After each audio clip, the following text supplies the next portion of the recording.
health of our emotions.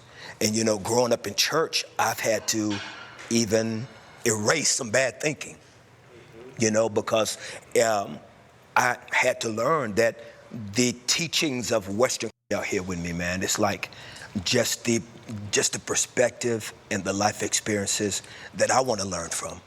I want to learn from young men that have gone through so much already at a young age. Yes, sir. Because some of you, even though you're younger than me, you've almost had to live 2 and 3 lives just to get where you are. Yes, and then for those of you that have had to live in front of the camera and still be strong, still be powerful, and still be victorious. And I think that the conversation that as black men that we're now having across the country is how do we control and protect and save the health of our minds, the health of our emotions. And growing up in church, I've had to even erase some bad thinking, because I had to learn that the teachings of Western Christianity and Jesus were not always synonymous. Yeah. You know what I mean? Like like Jesus was mad cool, but a lot of stuff that we were taught ain't got nothing to do with him. Right. And one thing that I've learned is that we don't always have the power to be able to say to people that say, you can pray that away. You can just pray that away. And it's like, I'm feeling like I'm needing a little more. Yes. Yeah. And I realized when I was about 18 years old, and everybody at the table's got some creative juice in them. And I remember being about 18 years old realizing something's wrong. My highs are too high and my lows are too lows. And I felt anxiety and I felt depression, but just you didn't want to say anything because you didn't want nobody to think that, well, I ain't Christian enough, Can I say something about that? Man, listen, I want to open up the table to all of y'all to talk and tell me how y'all feel about this topic of black men and mental health. There's one thing you said about prayer, and this is what I realized in the community, and this is something that I was doing. And when I tell people about prayer, the relationship with God is not a one-way street. So sometimes we come to God and we always praying for things, praying for signs, praying for blessings, praying for clarity. But prayer is also a space to where we sit down and supposed to listen. Yeah. So if you don't have enough discernment to decipher between what voice is of God and what voice is of the other side, or even your own curated thoughts, I feel like that's when people walk astray. But one thing that God has been strengthening in my life recently is the inner voice that he's put on the inside of me to trust. So even the way everything I do, what I wear, what color I wear for the day, what's my words of the days, what's the things I'm looking for, all these different things come with me. That brother done changed a lot. To him, I created a word called tyrannical. And tyrannical means to me like steadfast devotion of listening to the inner voice that he places on the inside of all of us. Tyrannical. So N-U-R. I was just going to ask you how you spell that. I was just going to ask you. Totally different. Yeah. Well, you know what? Let's even start off on a light. You know what's so interesting about this table right now? The fact that they have Ray J at the table. Because Ray J is known for doing some of the most off-the-wall, non-biblical things, if we can put it out there, especially with, him in Hollywood and stuff. And a lot of y'all comment under my videos, too, saying that Kai Cenat was compromised because Ray J was around him, symbolizing that Ray J is a problem. So I'm very much interested of what piece Ray J is going to have to offer to this conversation, while the rest of the room, I can kind of gauge where they're going to go with the conversation just based off of what I know them to be and other interviews with them. But Ray J being at the table is going to be very interesting. So let's see. Y'all tell me at the table, what makes you happy? What makes you have the most joy? I love that question. That's a great question. That question, man, is to a black man, Kurt. He has to pause. Notice everybody's body language. Why is that? Jumped. Because we often are not the receptors of happiness and joy. We're often looking to provide it for someone else. Amen. And we don't really know what that is because a lot of times we don't get the opportunity to just be. Yeah. So for me at 43, I've learned that my happiness is just me being able to just be where I'm not providing, where I'm not performing, I'm not talking, I'm not being someone giving a clinical analysis to their crisis. Yeah. It's where I can just be where I'm just settled into me. When do you find yourself, Ray J, most happy? I find myself. Ray J. I find myself most happy when everybody got a room at the hotel. Break that down. Break that down. That's Meaning, like, if everybody got a room at the hotel, I sleep in the car. Okay, now break that down. Metaphors? Meaning, like, certain people got to fill certain positions, so I got to make sure everybody good. When everybody good and everybody's settled in, got you. And I'm in the car, I'm like, man, I'm happy. Got you. Your happiness comes when you're able to take care of everybody else. And I didn't really understand. Yeah. That's what I was thinking. And I can relate to that. When I know everybody else is good, like everybody has been accounted for, I took care of the ones that I love today. I was intentional. They're happy about the way I showed up for them. I think that's when I can really rest and just be like, okay, I did what I had to do today. You know, and that's a good and bad because sometimes it's like you're chasing to satisfy the ones you love, but it's like that's where I find my happiness is when I know, okay, I've served y'all, you know, being able to see my family be peaceful, you know, being able, like I said in my last video, for it to just be slow and calm. One of my favorite moments right now is when my daughter's here during the weekends, you know, her mom drops her off or whatever, and, you know, my son, he's here, my wife is here, and we're all just laying in my bed, and they're all just underneath my arms. You know, my daughter's on my right, my son and my wife is on my left, that or my son is on my chest, whatever.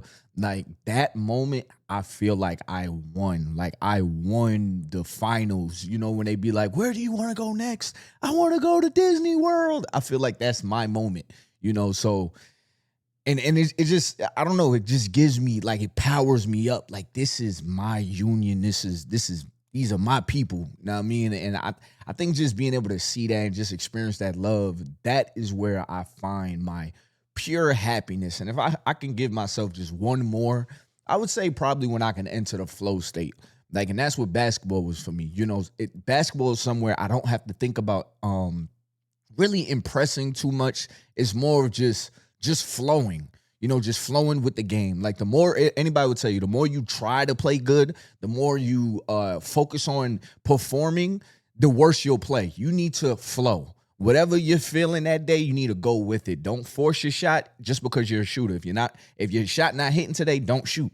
Just flow. You know, it's kind of like a dance. So those three things right there, that's where I find the most solace. And the very last thing I want to say, so I think there's four, is doing this. I find a lot of solace and therapy in talking to y'all. Now, I mean, especially when since recently, less thinking about what I'm going to say for the video and just flowing off of the dome of just how I feel and just being able to bounce off of y'all in the comments, man. Like, this is very therapeutic for me because, believe it or not, I learn a lot watching these videos. It's kind of like a mirror being put up for the work I have done and the work I haven't done. And y'all may have been able to see that when I was watching the Jason Wilson episode that I did.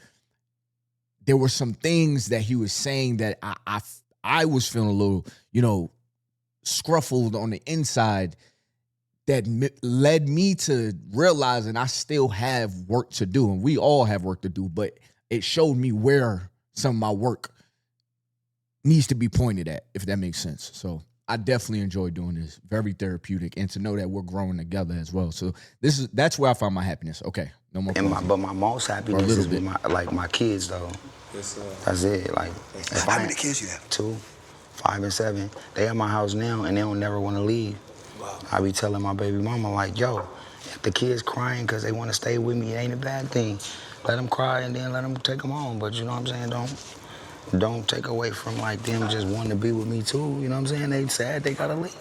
Does anybody else have kids at the table? Yeah, I got But before we get into that, I found a way that y'all could make some side hustle money on your phones. But the only thing is that you have to play games on your phones. And I know that a lot of people do not like playing games on their phone and stuff like that. But this is an easy way to make some bread. Even if you can only make an extra $100 or $200 a month, that could pay a couple bills just by playing games on your phone. And if you click my link in the description below or in the comments below, you could start out with a free $5. These companies are literally paying people just for y'all to play games on your phone. That is crazy. But just try it out. Go peep the games that they have. If you don't like it, hey, it is what it is. But I say it's worth a try. got 2 kids. I think that's the happiness for me is very specific when we go to the movies as a family a lot. And when we are walking back from the theater to the car and we're like, what was your favorite part? Oh, I like this part. You know, like that's it's a great memory that we've replicated so many times. Yeah. And it's so specific, you know, even if the movie sucks, we're like, actually, there was nothing good about that movie. You know what I'm saying? But that little walk to the car where we're all together and we just experienced something together, that's a very happy moment for me. What about you, Jonathan? What makes you happy? Well, I'm very happy right now. Why? Well, I will say that a wise man once said, when you're happy, it's because you got something happening. What is that wise man's name? What's the name? Kirk Franklin. No, it's gnarly, right? So, like, I've been in such a state of joy. I know we're talking about happy. Yeah. Right? But there's a difference in that. There is a difference, you know. But because the joy has been so deep, I find that happiness is easily achieved. Yes, sir. I'm kind of happy a lot of the day. Not just because of my medication. You know what I mean? I'm happy most of the day, most of the time. Hold on, wait a minute. You know, okay, so thank you, King. Do you know what they call psychiatrist shrinks? No. Because you know that's the nickname term for really, like y'all don't know what they call shrinks. The reason why psychiatrists are called shrinks is because it is their job to shrink the problem. Yes. Oh, wow.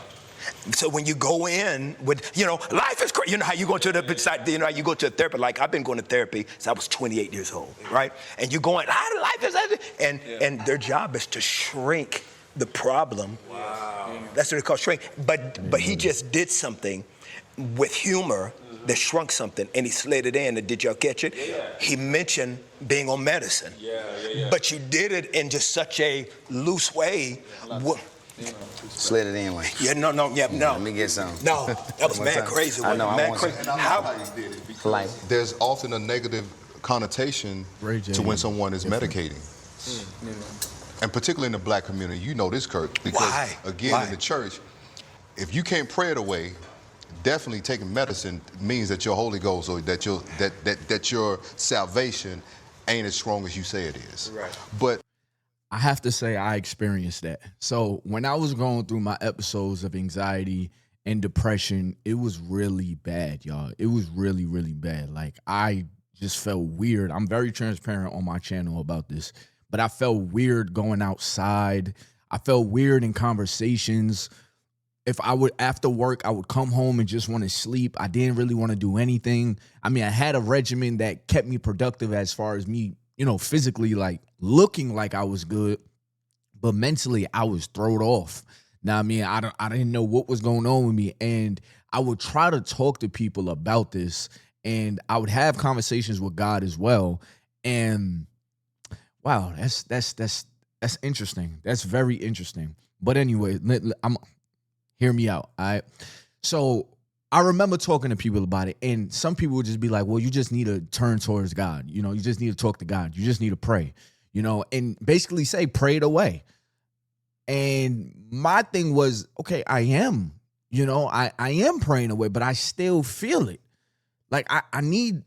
I need something else, you know, and I didn't really have the answers for myself. But I do have to say that I had a experience.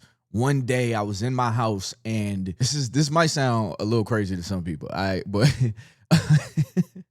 well, you know, I'm not gonna go too detailed, but anyways, I was watching church or whatever while I was washing the dishes, and you know, I'll tell y'all whatever.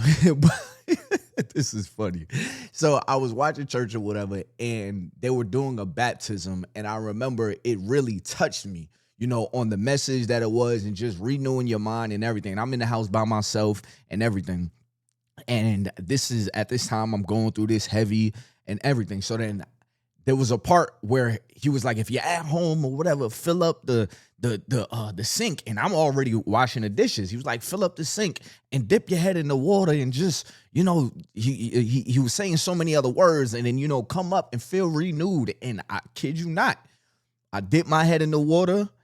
And I built up the water in the sink, everything, like the side where there was no dishes, put my head in that water. And I just remember just being down there and just praying, and then finally lifting my head up. And I kid you not, a weight felt like it just lifted off of my shoulders. And at the time I had carpet in my living room. So I walked over to the living room by the TV and just dropped down to my knees, and I was just crying. But it felt so amazing. Like, I almost want to cry just thinking about it. Like, it felt so amazing. So when they say turn towards God, I do understand. You know, like when you do remove yourself from the worldly troubles, like I do understand why they say turn, you know, but at the same time, I don't think that we should, you know, just turn people away when they're asking for help. You know, sometimes you may have to walk somebody through that. You may have to hold somebody's hand through actually, you know, getting that deliverance or just healing that side of themselves, you know. So I just feel like as religious people, as Christians, whatever your denomination is, we should not gaslight people into thinking that there is something wrong with them if they're not able to pray it away, if that makes sense. Because sometimes just praying it away, it doesn't work for everybody. You know, I strongly believe that God puts people through certain things. You know, while I want to get over my depression, God may have me in this season for a reason, so I can be in this season telling y'all what to do. Now, I mean, telling y'all that eventually I had to go to a psychiatrist. Eventually, I had to talk to a therapist. Eventually, I had to read some books to really understand that I just need to learn how to ground myself. I'm overthinking and all the things that I was overthinking, you know. So I do believe that God can put the work in us, if that makes sense. And then we just have to do the work to make it better. That's what I believe. Okay. So I just feel like it gets real dicey when people say, just pray it away, as if you haven't been trying to pray for said thing. You know, we need medication as much as we need therapists, as much as we need coaches and teachers and all those different things. They're all stabilizers. Because if I can take something that can offset and pause within my neurotransmitter, which is basically allowing me to move smoothly through my day to where I'm not having a psychotic breakdown or not having a meltdown, give it to me. Because oftentimes when we're looking at mental health issues, most of them are genetically passed down. Tell them real quick your background. Tell them how you got here, just in case y'all don't know my man's. And I want you to tell them that real 100. So, was a free agent in the NFL, got sent home. Eat. And I had a little on, rice. It was so serious. I was waiting for the food. Eat. Yeah, I want to make sure. I want to know your story though. Yeah. But just while you talking, I'm gonna get some. Yeah. So, man, went home and attempted to take my life. So I was a cutter. My dad was a pastor. My parents divorced, and I started cutting at 13. And every time something would happen, I was always cut.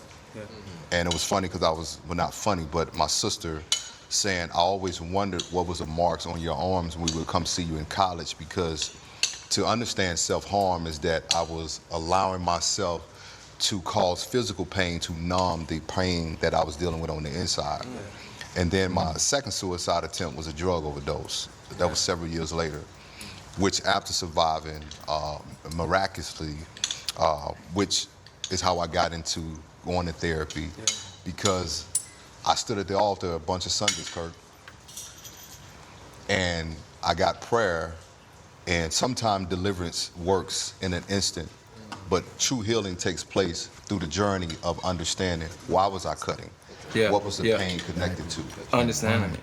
What makes you happy, King? Sometimes Man, you need I'm help gonna be to figure out 100% that honest line. with you. That's refreshing to hear, man. For real, man. Glad you overcame that, man, because one of the greatest gifts God give us is life. And that's one of the main things he's been teaching me with, you know. I think happiness, people trying to seek happiness in the wrong places, it just comes from gratitude. It's about being thankful for what's already around you. And once you start to count that, you know, once you start to dim down the needs and the wants, want for nothing and just accept and flow with what he's already providing and offering for you, that's when true happiness comes, in my opinion. Yeah. You know, one of the main things God told me is the greatest gift is life. I relate to that. I tried to take my life before. My daughter, when she was being conceived, she gave me something to live for. So, you know, happiness does come from the What children. took you as to well. that point in your life where you felt that space where you tried to even take your own life? Man, it came to a space to where I had everything I wanted, but nothing I needed. So it was like, you know, everything of my wants, it was reachable. Money, cars, clothes, women, of course, all the things that's in the other side of the promise. How know old what are I'm you? saying? I was around 17. This was like after I had blew up. Around 16, a few months into me blowing up, receiving breakthrough, it started to become a point to where I started to veer a little left. You know what I'm saying? You know, I always relate to the book of Job. You know what I'm saying? I feel like at the end of the day, it was just everything was a testament to faith. But the attacks, you know, they started to increase, but still my faith never changed on, you know, who the ultimate provider was, and that's the Most High God. How do you guys feel at the table? Has everyone at the table ever had that space outside of Doc and LE? Have you ever been to that space where you ever thought about suicide as black men?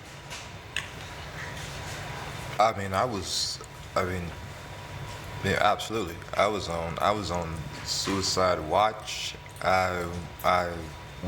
Yeah, there were times when I'm recently married, but there were times when me and my girlfriend, me and my fiance, and now me and my wife, there were times when we never spoke about it, but she never left me alone. And I never let myself be alone. Because we had spoken about that, you know, and I put it to her very straight. You know, I just don't want it. You know, you talk about life, you know, I just don't want it. You know, I just don't want. What brought you to that place? Isolation, right? Ostracism, humiliation, abandonment, you know. And the funny thing about that is that I feel that too. I mean, we got a doc here, so I've learned that those things and having an event happen to you and getting arrested, or you know, losing a job, or you know, having to rejigger, you know, your you think that's the thing that gets you, you know, but it's usually, I found for myself, it was something way back, you know, that kind of had my mind in a certain space, you know what I mean? And yeah, I mean, drug overdose, yep. Wow.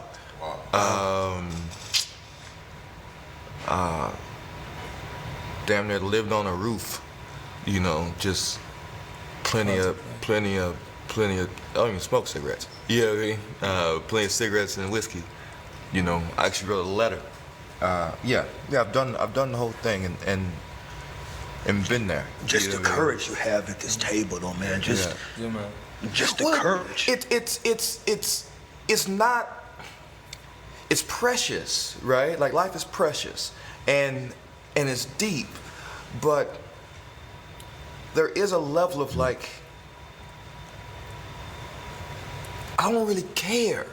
Yeah. You know what I mean? Like I've reached a point now where it's like, I really want to care. You know what I mean? Like, but I don't care. But the you know? darkness we have to go through as a black man sometimes to get to that light. But see, that's the thing you said. It's what pisses me off. You said this at the top. You know, we as black men have to talk about mental health, right? Like, I agree. But we are all born into a society in which our narrative, right? Our narrative as black men, we're born into a narrative that puts us downhill. Yeah. And then you end up having to pretend that you're somebody that you're not to get through certain doors that I got through, right? You don't get through an Ivy League door. You know, behaving a certain way, thinking a certain way, or letting people know you think a certain way. That didn't happen. I think as a black man, we have to know we are at war. And you know, every day we wake up. Do you two, as young men, do you feel the pressure as men, or do you feel the pressure as young? Like, is the pressure that you feel being connected as being a black man, or just you just feel it in general? I don't feel pressure. I feel honored. You know what I'm saying? I feel honored. Because I'm a firm believer when that pressure is being formed, that's what creates the diamonds. You know what I'm saying? Have you always been there? I have not always been there, but I just recently came to that space, and now I understand why I had to go through it. Let me ask you this, NLE. Yeah. What led you down. to discovering that it was an honor to feel the pressure? And I also want to hear from Ray J too, as a young gun too. Yeah. Well, let me. And that's why perspective is so important, because you could be looking at your situation right now, wherever you're at in life, as you watch this, wherever I'm at in life, as I'm watching this as well. And we could look at it and be like, man, this is a tough time. Or like, man, things just won't get better. But there's always a reason why. And what if it's because the pressure that we're under right now is about to create us a diamond? You know, and there is no timeline on how long the pressure is supposed to be. I mean, the longer it's under pressure, the bigger the diamond will be. You know, and I even believe that a lot of the things, like I said earlier in this video, a lot of the things just won't feel like it makes sense. But that growth that comes from whatever that is that we just went through, the fact that we can repeat it gives your pain purpose. There's a book I want y'all to check out. It's called Man Searches for Meaning. I've talked about it in my videos before. But it talks about giving your pain purpose. The fact that I can go through things in life that are hard, I could teach my son. You know what I mean? Wherever I trip and fall, I could teach my son. You know, that pain, all my pains have purpose, because I can now show my son. I could tell my son either to jump over the crack or, son, this is why you had to go through that. Now, I mean, this is a part of the process, you know, giving our pain purpose, even if we don't understand. And that's when, to tie it back on to biblical references, is to lean on God's understanding. I think sometimes we want to outsmart God. We want God to work on our time as well. But it's like, God works on his own time, and his time doesn't make sense to our worldly understanding. So give your pain purpose and understand that there is a reason why. There's a way to use what you're going through for God's ultimate purpose. Now, I mean, and that's essentially what I try to do through my videos. You know, just whether that's talking through my pain, talking about the things that go on in the world, and just bring it all back to how we can see this, how we can perceive this, how there's still light in the dark. How some people they have jumped off the ledge, but we can still throw a rope to pull them back up, you know? But we gotta be able to point out who jumped off the ledge and who didn't. To discovering what made me feel it was an honor is because our job as a black man is to go through the obstacles, to be able to uplift the other people that have not overcame the obstacles. And it's still a, you know, it's a war. We win one battle and then we move on to the next. We climb one mountain and then we gotta go to the next. Yeah. But service to others is one of the most important things, you know, and even a wise man once said, to piggyback off Jonathan, service to others is what pays our rent in heaven. Heaven can be accomplished right here. Who's been teaching you? What you been reading? What you been doing? Just because, how old are you, 20? I'm 22. Yeah. 22. So, 22. how do you handle the pressure of life? Do you feel it as a black man having that experience? The pressures, you know, it's not. It's deep. The industry's deep. It's a fucked up place to be, you know what I'm saying? Because, well, if you plan on the outskirts like us, it's not fucked up because, like he said, when he said, I don't care, like, I really don't give a fuck, right? Excuse me, sorry, you're a man of You God. can be you. Okay. Be yourself, King. Cursed in front of Kirk King, Franklin. That's King, not okay. King, be yourself. Like, When did you come? Whoa. Yo, Ray J is Bro, different. I'm going to hell. No, you're not God going to. damn it. No, you're not. That was crazy. You are fine. You are fine. I want to apologize. First off, I want to apologize. Listen, I'm not here to judge anybody, right? I'm not here to judge anybody because I am not God. I don't know this man personally, but there is a part in this video, earlier in the video, you could go watch it, Den of Kings, where everybody was praying. And I know that people say what they say about Ray J, right? About the whole, demonic stuff and these people demonic. He was the only one, and I'll let y'all do what y'all want with y'all imagination. He was the only one. At the end of this video, I'll show it to y'all. But he was the only one that while they was praying, he could not keep his eyes closed. And even in this conversation, it's like, damn, the first thing you say is you going to, you know what I mean? That's where you going?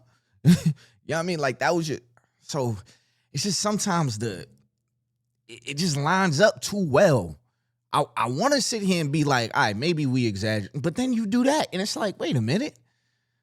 This is the perfect time to speak on Jesus. This is the perfect time to receive Jesus. This is the perfect time to say you love God out loud and say what Jesus has done in your life. So I'm ready to see. To the table. No. That wasn't okay. Right. I have a question for you. When did you get to that place where you no longer cared? I mean, I no longer care when I just understood that the manifested is different from trying. You know what I'm saying? And I never been the type of person I want to go on an audition or sell myself. So I just took the long the line that was real long. I'd rather take that than to be who I'm not. I got you. And it's I could be squeaky clean and be successful, and I'm real miserable. At that point, because you know what I'm saying? That makes sense. Yes. Yeah. That makes So, sense. I'd rather just I'd rather be on the outskirts because you can't really make a mistake if you don't work for nobody. I get you. You can only make a mistake in your mind to where you fuck, I messed up.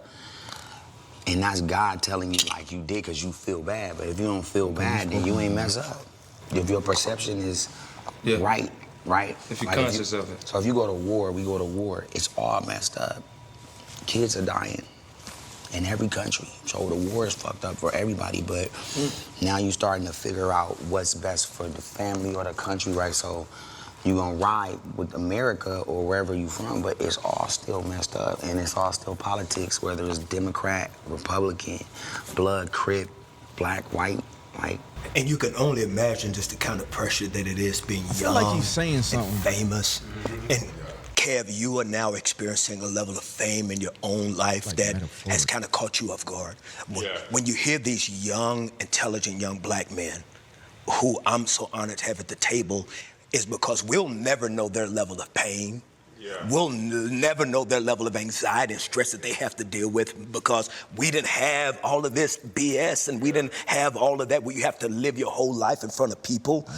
I mean, how do you process these stress and pressures of trying to manage it all and not losing it? Yeah, I think it's tough, to be honest. I think Kev on stage is I've been describing it lately as the performative version of Kevin, and I think you think you want something until it starts to happen. Right. And I think one thing that I probably struggle with the most is for a long time I'm creating on the internet and I'm just this guy. You know what I mean? I can make fun of everybody that everybody else is making fun of. And then all of a sudden, it's like, now when you say something, this is now somebody's podcast topic. Or you're on the Shade Room, or you're trending on TikTok or Twitter or whatever. And I'm like, bro, what? And, you know, when the internet is after you, I think you know it's not the real world and it's not everybody, but for some reason it feels like everybody. Yes. It feels like, 'cause there was a time I was getting dragged.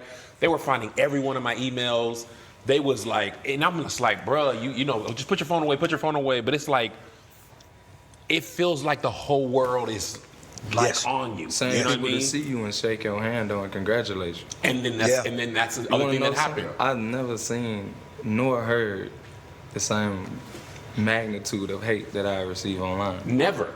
Wow. And the few times I've ever been getting dragged online, if I happen to have a show or something and I'm down the street, it's like, oh, Kev, what up, baby? Oh, love this from you. How the kids, how the wife? So it's like, it's incongruent with how you feel and what you feel like is happening. But I think two things are true. And I think for me, because so much of my job is the internet, it's kind of hard to avoid. You know what I mean? Because that's how I paid my bills, feed my family, blase, blase. But it does start to weigh on you. And I don't think, that's not a thing that, when I worked at the bank, that would never happen. You know what I mean?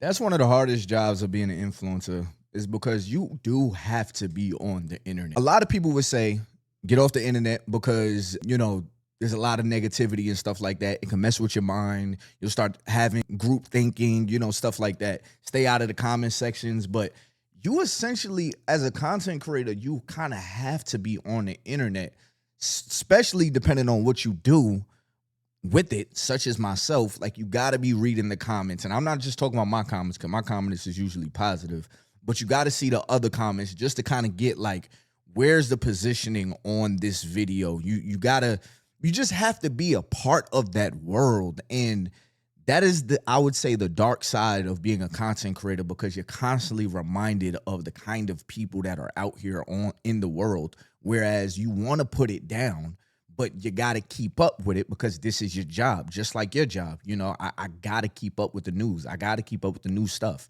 You know, I got to see the feedback. You know, like, I have to pay attention to how it's impacting people. So I would say that's probably one of the darkest side of being on the internet. I mean, it's just, I go to work, I do my job, But I I go love home. Yeah. That so can many never happen. But positives, if now, you use it right. you know, you start to feel like, I don't want to say nothing. I just don't want to say nothing wrong, because whatever I say ends up being wrong. Doc, I have a question for you, Doc. And I want y'all to also ask each other questions. I got a question. Yes. Oh, no, and I'm sorry, go ahead, finish. Just real quick, before we move on, pressure, and then you also said celebrity, famous. I just think one thing we always have to realize is that we're not famous, we are not celebrities. Our anointment comes from a higher power. So once we are anointed, we're supposed to use it in a certain manner. And, you know, we go back to Jesus. He was anointed, but he was crucified in the span of being anointed. People didn't like him. How old are you? 22. I do feel like once we start to separate the saying famous and celebrity, But and I just do put think in that's- that you anointed. Bro. No, I believe Yeah. that. But I also think we are celebrities and famous. Like, I don't think, because I rejected that. I'm like, bro, I'm not famous. I'm not no celebrity, bro. I'm just, We just see want what to do he what said. we I do. see that. yeah, I'm what just he's making saying, videos though. on the internet, bro. I'm not like, But it's deeper, it's bigger than that, because it's somebody watching you that does not look at you like you just who. When you look in the mirror, you see Kev, you see who you are. But when someone That is exactly why I'm not one of the guys that like to have a wife or a woman that's crazy about some celebrity. And when I say crazy, I mean losing their mind. Because in God's eyes, we're all just his children. Like, no matter how much money you got or no matter what house you live on in the hills, you are God's child just like I am. God had some rules for how marriage is supposed to be. And it wasn't an exception because he's a celebrity or because he has money. You know what I mean? So I personally, I don't play those games. You know what I mean? And I don't play those games in the sense of, like, come on, like, don't do the most talking about, oh, he's so fine and, oh, nah, he just Yeah, I personally don't like stuff like that. Like, and if you are gonna do that, you know, talk to your homegirls, have girl talk. I'm not oblivious to that, but don't be talking like that in front of me. You know what I mean? The same as vice versa. Like, I can't look at a celebrity woman and be like, nah, she do got the fatty. Like, that's crazy. That's still disrespectful to your wife. You know, that's still another woman. That's still another man. I don't care if I take you to a concert, whatever it is. Like, you're not about to be beside me lusting, or something that I hear a lot of women say is, oh, you know, my other man, talking about said celebrity. If my woman was to say something like that, I would take that as pure disrespect, because you don't have no other man. Because at the end of the day, that is another man, whether that's in your imagination or whatever, but that's just another man. Some will call this insecure, but that's just how I roll. You know what I mean? Like, that's just how I roll, you know? Does it make me feel a way, as in like, oh, I feel small, or I feel like she's less of my woman? No. But out of being my woman, I need you to understand that you don't have another man in your imagination or whatever. You know what I mean? I'm your man. And if you do have another man, you should probably get a different man. You know what I mean? Because I'm not the guy that likes to have an imaginary girl in my head along with having my actual wife. When else look at you, they see something that they want to be. Some That's dudes why I like feel like I'm but some famous dudes don't care. or a celebrity. Yeah. You know what I mean? Because those people don't know me for me. But they see God's hands on you. That's No, all for I'm saying. sure. They see the I think my I'm thing separating is, those two. Yeah, I think God's hand on my life, plan on my life is Yes. one thing. Yes, sir. And then the way the world sees me, or you know how I'm perceived, is a separate thing. You know what I'm saying? Yeah, I get what you're saying. Yeah. I wanted to ask a question before we got too far. Both of y'all brothers shared, you shared what you almost did and you did not. I'm curious what brought you out of that. Like, how did you, what was your thought process to be like, I don't want to do this anymore. I want to live. You know what I mean? Like, how did you, because I imagine those things don't just magically go away, and that thought might be in the back of your mind. Like, how do you process, how do you pull out of that? Yeah, that's a great question, Kev. I think for me, NLE and I was talking about it earlier, right? He was talking about how his daughter, right, your daughter, right, has given him a reason to live. And I think for me, having an encounter with God after I survived, because most people don't survive the drug overdose. I mean, the stuff that I took. And to, man, some of everything, man. So my football injury was a nerve damage injury that I had to my pudendal nerve down the lower part of my back. It was so damaged that I'm just being vulnerable. I couldn't get an erection at 25 years old. Wow. You know? Wow. Yes, sir. So it was either do open back surgery or to try some rehab from a doctor that I met in Houston, who was the only doctor that can help with the nerve damage without surgery. So I was on Vicodin, codeine, I was on all that stuff for the pain. So I fell at practice one day on my tailbone and woke up, it was like temporary paralysis, couldn't move, lower extremity. So I OD'd on all of that along with other painkillers. Like for me, it was the internal pain of just the daddy wounds and all of those different things, in which I've talked about, on stage, is watching a father pastor, but wanting him to be a father to me as his only son. So it's, and that for me was so difficult because my brain at the time was trying to rationalize, how can you speak into them and not speak into me? So the 31-year-old Jay that attempted suicide just wanted daddy to say, son, I got you, and it's okay. And it was just really, Kev, just really having to reconcile, which took time, that maybe he couldn't give me what he didn't have because it wasn't given to him. Because you give what you have. That's And I was just talking about that. and understanding that, man, was painful because I also had to accept what I was never going to get. peace. Yep. Well, peace came later. It came later because until you can reconcile that thing, you can't have peace Yeah. And Yeah. I think for me, it was also how my parents divorced, because football, the helmet was a mask for me. I could put that helmet on and be whoever I wanted to be.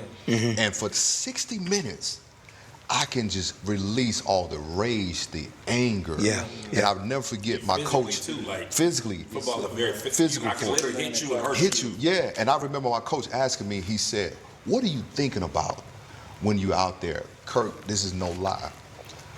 I never saw an opponent's eyes. I always saw my father's face. Wow. And, Jeez. and for me, that pain drove me. But here's the issue, that when we don't have a place where we can release that pain, we begin to harm ourselves. I mean, listen, guys. All right, so I'm actually gonna stop it right there. But if y'all want me to do a part 2, go ahead and comment. If you want to watch it yourself, it's on the Den of Kings, DEN of Kings. It's Kirk Franklin's podcast. Y'all could go watch the rest of it. This video is already longer than I wanted it to be. There's one thing I do want to say to what the doctor was saying. Dr. J. Bennett Barnett was saying at the end of the video about just accepting what you would never get from your parents. I think that's one of the hardest things of growing up. Seeing your parents as human and realizing that there's a reason why they're not what you want them to be. And that reason may take some healing the same way you need to heal some of your wounds. So there's a huge chance that you may never receive that thing that you're trying to get, because they may not even have the tools, the capacity to even articulate their words to come back to you and give you what it is that you're looking for. Some parents are just too far gone from giving you what you wanted. They want to, but they don't know how to. They don't know how to come back from all the time that was missed. They don't know how to show you that emotional awareness, that side that you yearned for as a kid. They don't know how to tell you they're sorry. You know, there's a lot of things that we have to just accept eventually. And I think that's one of the hardest things of growing up and seeing your parents as human. With that being said, go ahead and hit that like button, subscribe button, turn on my post notifications and all that good stuff. And like I said, y'all want me to do a part 2 to this? I could do a part 2. I'll post it tomorrow evening after I do my morning post and all that good stuff for my people that's, you know, at work during their lunch break or whatever. I'll post this video later on in the day for my night crew, you know, stuff like that. But like I always say in my videos, if you want to make a little bit of money, now I mean a little bit of extra money just playing games on your phone, click the link in the description below or the link in the comments below. These apps are literally paying people just to play games on your phone. That to me is crazy. All you got to do is just try it. Once you sign up, it'll be a whole bunch of apps, a list of apps along with how much money you can make playing that game. You could just choose a game. If it's for you, it's for you. If it's not for you, it's not for you. But if you catch yourself making some money, make your money. But anyways, y'all, it's been your boy Ty Boogie. Until next time, y'all, I'm out of here, man. Peace.